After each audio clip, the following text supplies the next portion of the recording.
Our Mutual Friend, by Charles Dickens. Book I. The Cup and the Lip. Chapter II. The Man from Somewhere. Mr. and Mrs. Veneering were brand-new people in a brand-new house in a brand-new quarter of London. Everything about the Veneerings was spick and span new. All their furniture was new, all their friends were new, all their servants were new. Their plate was new, their carriage was new, their harness was new, their horses were new, their pictures were new, they themselves were new. They were as newly married as was lawfully compatible with their having a brand-new baby, and if they had set up a great-grandfather, he would have come home in matting from the Pantechnicon without a scratch upon him, French-polished to the crown of his head. For in the Veneering establishment, from the hall chairs with the new coat of arms, to the grand pianoforte with the new action, and upstairs again to the new fire-escape, all things were in a state of high varnish and polish. And what was observable in the furniture was observable in the Veneerings. The surface smelt a little too much of the workshop, and was a trifle sticky. There was an innocent piece of dinner furniture that went upon easy casters, and was kept over a livery-stable yard in Duke Street, St. James's, when not in use, to whom the Veneerings were a source of blind confusion. The name of this article was Twemlow. Being first cousin to Lord Snigsworth, he was in frequent requisition, and at many houses might be said to represent the dining-table in its normal state. Mr. and Mrs. Veneering, for example, arranging a dinner, habitually started with Twemlow, and then put leaves in him, or added guests to him. Sometimes the table consisted of Twemlow and half a dozen leaves, sometimes of Twemlow and a dozen leaves, sometimes Twemlow was pulled out to his utmost extent of 20 leaves. Mr. and Mrs. Veneering, on occasions of ceremony, faced each other in the centre of the board, and thus the parallel still held, for it always happened that the more Twemlow was pulled out, the further he found himself from the centre, and nearer to the sideboard at one end of the room, or the window-curtains at the other. But it was not this which steeped the feeble soul of Twemlow in confusion. This he was used to, and could take soundings of. The abyss to which he could find no bottom, and from which started forth the engrossing and ever-swelling difficulty of his life, was the insoluble question whether he was Veneering's oldest friend or newest friend. To the excogitation of this problem the harmless gentleman had devoted many anxious hours, both in his lodgings over the livery-stable yard, and in the cold gloom favourable to meditation of St. James's Square. Thus, Twemlow had first known Veneering at his club, where Veneering then knew nobody but the man who made them known to one another, who seemed to be the most intimate friend he had in the world, and whom he had known 2 days. The bond of union between their souls, the nefarious conduct of the committee respecting the cookery of a fillet of veal, having been accidentally cemented at that date. Immediately upon this, Twemlow received an invitation to dine with Veneering, and dined, the man being of the party. Immediately upon that, Twemlow received an invitation to dine with the man, and dined, Veneering being of the party. At the man's were a member, an engineer, a payer-off of the national debt, a poem on Shakespeare, a grievance, and a public office, who all seem to be utter strangers to Veneering.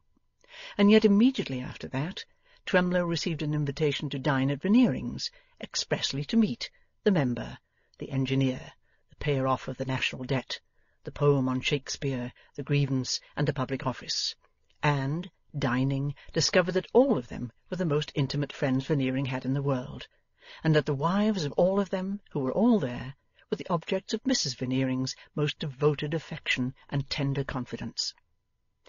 Thus it had come about that Mr. Twemlow had said to himself in his lodgings, with his hand to his forehead, "I must not think of this. This is enough to soften any man's brain," and yet was always thinking of it, and could never form a conclusion. This evening the Veneerings give a banquet.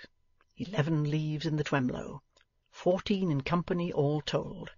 4 pigeon-breasted retainers in plain clothes stand in line in the hall. A 5th retainer, proceeding up the staircase with a mournful air, as who should say, "Here is another wretched creature come to dinner, such is life," announces Mr. Twemlow. Mrs. Veneering welcomes her sweet Mr. Twemlow. Mr. Veneering welcomes his dear Twemlow. Mrs. Veneering does not expect that Mr. Twemlow can in nature care much for such insipid things as babies, but so old a friend must please to look at baby. "Ah, you will know the friend of your family better, Tootletums," says Mr. Veneering, nodding emotionally at that new article, "when you begin to take notice." He then begs to make his dear Twemlow known to his two friends, Mr. Boots and Mr. Brewer, and clearly has no distinct idea which is which. But now a fearful circumstance occurs. "Mr. and Mrs. Podsnap." "My dear," says Mr. Veneering to Mrs. Veneering with an air of much friendly interest, while the door stands open, "the Podsnaps." A too smiling large man, with a fatal freshness on him, appearing with his wife, instantly deserts his wife, and darts at Twemlow with, "How do you do? So glad to know you. Charming house you have here. I hope we are not late. So glad of the opportunity, I am sure." When the first shock fell upon him, Twemlow twice skipped back in his neat little shoes and his neat little silk stockings of a bygone fashion, as if impelled to leap over a sofa behind him, but the large man closed with him and proved too strong. "Let me," says the large man, trying to attract the attention of his wife in the distance, "have the pleasure of presenting Mrs. Podsnap to our host. She will be—" in his fatal freshness he seems to find perpetual verdure and eternal youth in the phrase, "she will be so glad of the opportunity, I am sure." In the meantime, Mrs. Podsnap, unable to originate a mistake on her own account, because Mrs. Veneering is the only other lady there, does her best in the way of handsomely supporting her husband's by looking towards Mr. Twemlow with a plaintive countenance, and remarking to Mrs. Veneering in a feeling manner, firstly, that she fears he has been rather bilious of late, and secondly, that the baby is already very like him. It is questionable whether any man quite relishes being mistaken for any other man. But Mr. Veneering, having this very evening set up the shirt-front of the young Antinous in new-worked cambric just come home, is not at all complimented by being supposed to be Twemlow, who is dry and weazen and some 30 years older. Mrs. Veneering equally resents the imputation of being the wife of Twemlow.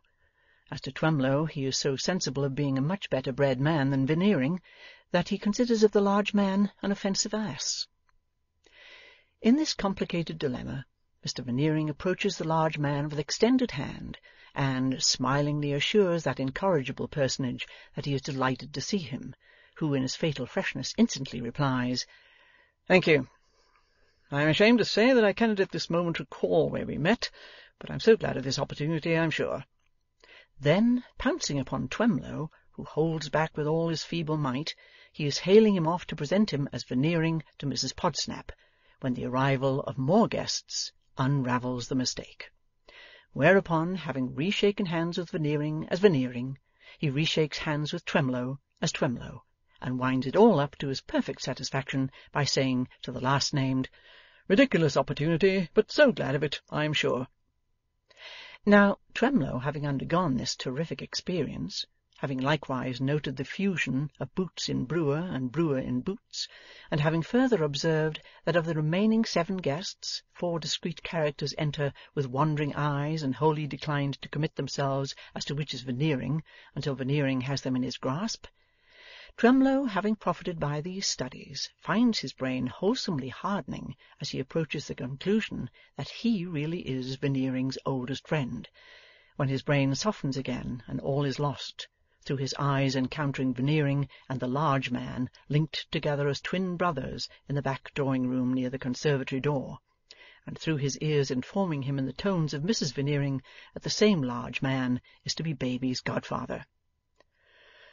"Dinner is on the table." Thus the melancholy retainer, as who should say, "Come down and be poisoned, ye unhappy children of men."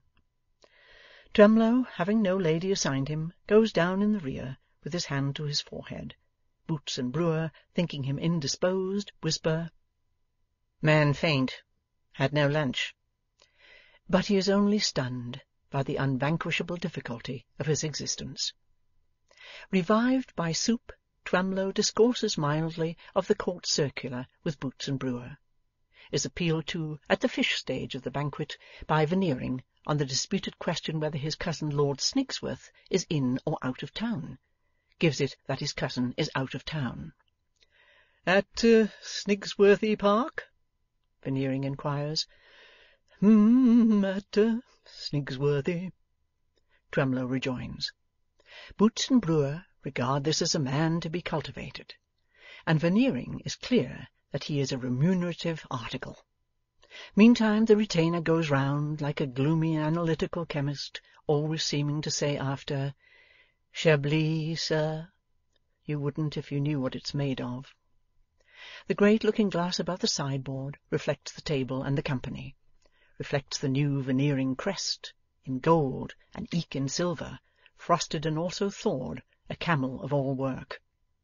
The Herald's College found out a crusading ancestor for Veneering who bore a camel on his shield, or might have done if he had thought of it, and a caravan of camels take charge of the fruits and flowers and candles, and kneel down to be loaded with the salt. Reflects Veneering, 40, wavy-haired, dark, tending to corpulence, sly, mysterious, filmy, a kind of sufficiently well-looking veiled prophet not prophesying. Reflects Mrs. Veneering, fair, aquiline nose and fingered, not so much light hair as she might have, gorgeous in raiment and jewels, enthusiastic, propitiatory, conscious that a corner of her husband's veil is over herself. Reflects Podsnap, prosperously feeding, two little light-coloured, wiry wings, one on either side of his else bald head, looking as like his hairbrushes as his hair, dissolving view of red beads on his forehead, large allowance of crumpled shirt-collar up behind. Reflects Mrs. Podsnap, fine woman for Professor Owen, quantity of bone, neck and nostrils like a rocking horse, hard features, majestic headdress in which Podsnap has hung golden offerings. Reflects Twemlow, grey, dry, polite, susceptible to east wind, first gentleman in Europe, collar and cravat, cheeks drawn in as if he had made a great effort to retire into himself some years ago, and had got so far, and had never got any farther. Reflects mature young lady, raven locks, and complexion that lights up well when well powdered, as it is, carrying on considerably in the captivation of mature young gentlemen, with too much nose in his face, too much ginger in his whiskers, too much torso in his waistcoat, too much sparkle in his studs, his eyes, his buttons, his talk, and his teeth. Reflects charming old Lady Tippins on Veneering's right, with an immense, obtuse, drab, oblong face, like a face in a tablespoon, and a dyed, long walk up on the top of her head, as a convenient public approach to the bunch of false hair behind. Pleased to patronize Mrs. Veneering opposite, who is pleased to be patronized. Reflects a certain Mortimer, another of Veneering's oldest friends, who never was in the house before, and appears not to want to come again, who sits disconsolate on Mrs. Veneering's left, and who is inveigled by Lady Tippins, a friend of his boyhood, to come to these peoples and talk, and who won't talk. Reflects Eugene, friend of Mortimer, buried alive in the back of his chair behind a shoulder, with a powder epaulet on it, of the mature young lady, and gloomily resorting to the champagne chalice whenever proffered by the analytical chemist. Lastly, the looking-glass reflects Boots and Brewer, and two other stuffed buffers interposed between the rest of the company and possible accidents. The Veneering dinners are excellent dinners, or new people wouldn't come, and all goes well. Notably, Lady Tippins has made a series of experiments on her digestive functions, so extremely complicated and daring that if they could be published with their results it might benefit the human race. Having taken in provisions from all parts of the world, this hardy old cruiser has last touched at the North Pole, when, as the ice plates are being removed, the following words fall from her. "I assure you, my dear Veneering." Poor Twemlow's hand approaches his forehead, for it would seem now that Lady Tippins is going to be the oldest friend. "I assure you, my dear Veneering, that it is the honest affair. Like the advertising people, I don't ask you to trust me without offering a respectable reference. Mortimer there is my reference, and knows all about it." Mortimer raises his drooping eyelids and slightly opens his mouth, but a faint smile expressive of "what's the use" passes over his face, and he drops his eyelids and shuts his mouth. "Now, Mortimer," says Lady Tippins, rapping the sticks of her closed green fan upon the knuckles of her left hand, which is particularly rich in knuckles, "I insist upon your telling all that is to be told about the man from Jamaica." "Give you my honour, I never heard of any man from Jamaica, except the man who was a brother," replies Mortimer.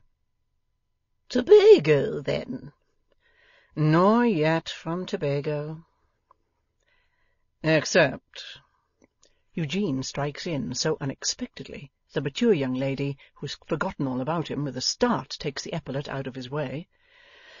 "Except our friend, who long lived on rice pudding and isinglass, till at length, to his something or other, his physician said something else, and a leg of mutton somehow ended in Dago." A reviving impression goes round the table that Eugene is coming out, an unfulfilled impression, for he goes in again. "Now, my dear Mrs. Veneering," quoth Lady Tippins, "I appeal to you whether this is not the basest conduct ever known in this world. I carry my lovers about, 2 or 3 at a time, on condition that they are very obedient and devoted. And here is my oldest lover-in-chief, the head of all my slaves, throwing off his allegiance before company. And here is another of my lovers, a rough Simon at present certainly, but of whom I had most hopeful expectations as to his turning out well in course of time, pretending that he can't remember his nursery rhymes, on purpose to annoy me, for he knows how I dote upon them." A grisly little fiction concerning her lovers is Lady Tippins's point. She is always attended by a lover or two, and she keeps a little list of her lovers, and she is always booking a new lover, or striking out an old lover, or putting a lover in her black list, or promoting a lover to her blue list, or adding up her lovers, or otherwise posting her book. Mrs. Veneering is charmed by the humour, and so is Veneering. Perhaps it is enhanced by a certain yellow play in Lady Tippins's throat, like the legs of scratching poultry. "I banish the false wretch from this moment, and I strike him out of my Cupidon, my name for my ledger, my dear, this very night. But I am resolved to have the account of the man from somewhere, and I beg you to elicit it for me, my love," to Mrs. Veneering, "as I have lost my own influence. Oh, you perjured man!" This to Mortimer, with a rattle of her fan. "We are all very much interested in the man from somewhere," Veneering observes. Then the 4 Buffers, taking heart of grace all 4 at once, say, deeply interested, quite excited, dramatic, man from nowhere perhaps. And then Mrs. Veneering, for the Lady Tippins's winning wiles are contagious, folds her hands in the manner of a supplicating child, turns to her left neighbour and says, "Cheese, pay, man from somewhere," at which the 4 Buffers, again mysteriously moved all 4 at once, explain, "You can't resist." "Upon my life," says Mortimer languidly, "I find it immensely embarrassing to have the eyes of Europe upon me to this extent, and my only consolation is that you will all of you execrate Lady Tippins in your secret hearts, when you find, as you inevitably will, the man from somewhere a bore. Sorry to destroy romance by fixing him with a local habitation, but he comes from the place, the name of which escapes me, but will suggest itself to everybody else here, where they make the wine." Eugene suggests, "Day and Martin's?" "No, not that place," returns the unmoved Mortimer. "That's where they make the port. My man comes from the country, where they make the Cape wine. But look here, old fellow, it's not at all statistical, and it's rather odd. It is always noticeable at the table of the Veneerings that no man troubles himself much about the Veneerings themselves, and that any one who has anything to tell generally tells it to anybody else in preference. The man, Mortimer goes on, addressing Eugene, whose name is Harmon, was only son of a tremendous old rascal who made his money by dust. Red velveteens and a bell? The gloomy Eugene inquires. And a ladder and basket, if you like, by which means or by others he grew rich as a dust contractor, and lived in a hollow in a hilly country entirely composed of dust. On his own small estate the growling old vagabond threw up his own mountain range like an old volcano, and its geological formation was dust, coal dust, vegetable dust, bone dust, crockery dust, rough dust, and sifted dust, all manner of dust. A passing remembrance of Mrs. Veneering here induces Mortimer to address his next half-dozen words to her, after which he wanders away again, tries Twemlow, and finds he doesn't answer, ultimately takes up with the Buffers, who receive him enthusiastically. The moral being, I believe that's the right expression, of this exemplary person, derived its highest gratification from anathematizing his nearest relations and turning them out of doors, having begun, as was natural, by rendering these attentions to the wife of his bosom. He next found himself at leisure to bestow a similar recognition on the claims of his daughter. He chose a husband for her entirely to his own satisfaction and not in the least to hers, and proceeded to settle upon her as her marriage portion, I don't know how much, dust, but something immense. At this stage of the affair the poor girl respectfully intimated that she was secretly engaged to that popular character whom the novelists and versifiers call another, and that such a marriage would make dust of her heart and dust of her life. In short, would set her up on a very extensive scale in her father's business. Immediately the venerable parent, on a cold winter's night, it is said, anathematized and turned her out. Here the analytical chemist, who has evidently formed a very low opinion of Mortimer's story, concedes a little claret to the Buffers, who, again mysteriously moved all four at once, screw it slowly into themselves with a peculiar twist of enjoyment, as they cry in chorus, "Pray go on." The pecuniary resources of another were, as they usually are, of a very limited nature. I believe I am not using too strong an expression when I say that another was hard up. However, he married the young lady, and they lived in a humble dwelling, probably possessing a porch ornamented with honeysuckle and woodbine twining, until she died. I must refer you to the registrar of the district in which the humble dwelling was situated for the certified cause of death, but early sorrow and anxiety may have had to do with it, though they may not appear in the ruled pages and printed forms. Indisputably this was the case with another, for he was so cut up by the loss of his young wife that if he outlived her a year, it was as much as he did. There is that in the indolent Mortimer which seems to hint that if good society might on any account allow itself to be impressible, he, one of good society, might have the weakness to be impressed by what he here relates. It is hidden with great pains, but it is in him.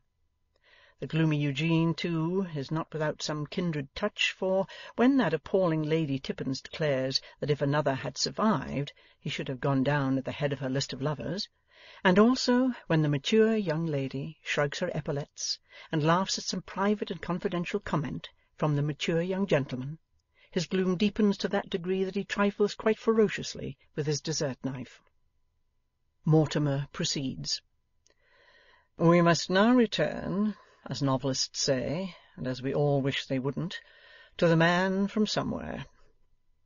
Being a boy of 14, cheaply educated at Brussels, when his sister's expulsion befell, it was some little time before he heard of it, probably from herself, for the mother was dead, but that I don't know.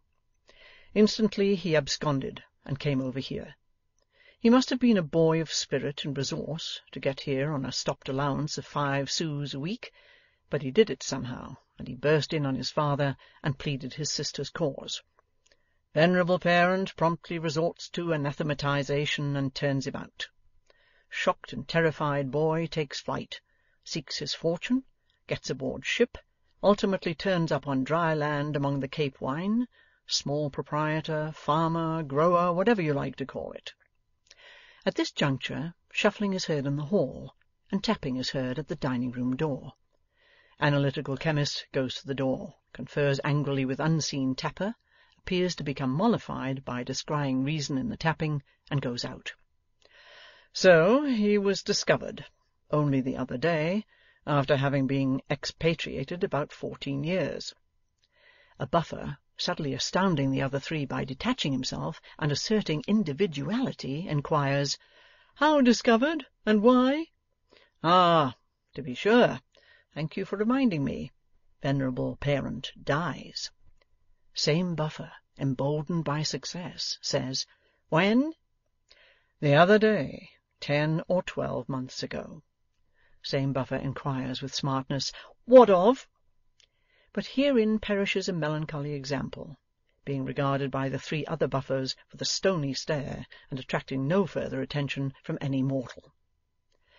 "Venerable parent," Mortimer repeats, with a passing remembrance that there is a Veneering at table, and for the first time addressing him, "dies."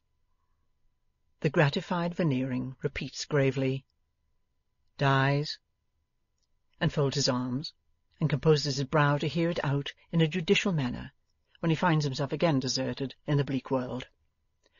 "His will is found," said Mortimer, catching Mrs. Podsnap's rocking horse's eye.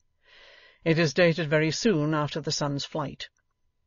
It leaves the lowest of the range of dust mountains, with some sort of a dwelling-house at its foot, to an old servant, who is sole executor, and all the rest of the property, which is very considerable, to the son. He directs himself to be buried with certain eccentric ceremonies and precautions against his coming to life, with which I need not bore you, and that's all, except—" And this ends the story. The analytical chemist returning, everybody looks at him.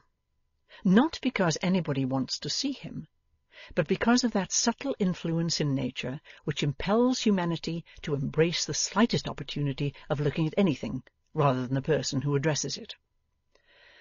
"Except that the son's inheriting is made conditional on his marrying a girl who at the date of the will was a child of 4 or 5 years old, and who is now a marriageable young woman. Advertisement and inquiry discovered the son and the man from somewhere, and at the present moment he is on his way home from there, no doubt in a state of great astonishment, to succeed to a very large fortune and to take a wife." Mrs. Podsnap inquires whether the young person is a young person of personal charms. Mortimer is unable to report. Mr. Podsnap inquires what would become of the very large fortune in the event of the marriage conditions not being fulfilled. Mortimer replies that by special testamentary clause it would then go to the old servant above mentioned, passing over and excluding the son, also that if the son had not been living, the same old servant would have been sole residuary legatee. Mrs. Veneering has just succeeded in waking Lady Tippins from a snore, by dexterously shunting a train of plates and dishes at her knuckles across the table, when everybody but Mortimer himself becomes aware that the analytical chemist is, in a ghostly manner, offering him a folded paper. Curiosity detains Mrs. Veneering a few moments.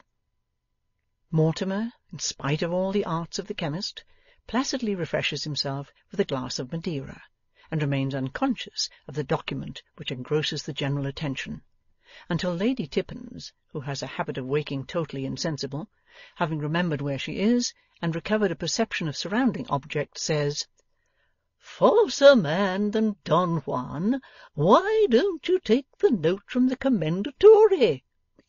Upon which the chemist advances it under the nose of Mortimer, who looks round at him and says, "What's this?" Analytical chemist bends and whispers. "Who?" says Mortimer. Analytical chemist again bends and whispers. Mortimer stares at him, and unfolds the paper, reads it twice, turns it over to look at the blank outside, reads it a third time. "This arrives in an extraordinarily opportune manner,' says Mortimer. Then, looking with an altered face round the table, 'This is the conclusion of the story of the identical man.' 'Already married?' one guesses. 'Declines to marry,' another guesses. 'Codicil among the dust,' another guesses. 'Why, no,' says Mortimer. 'Remarkable thing. You're all wrong. The story is completer and rather more exciting than I supposed. Man's drowned. End of Book 1, Chapter 2.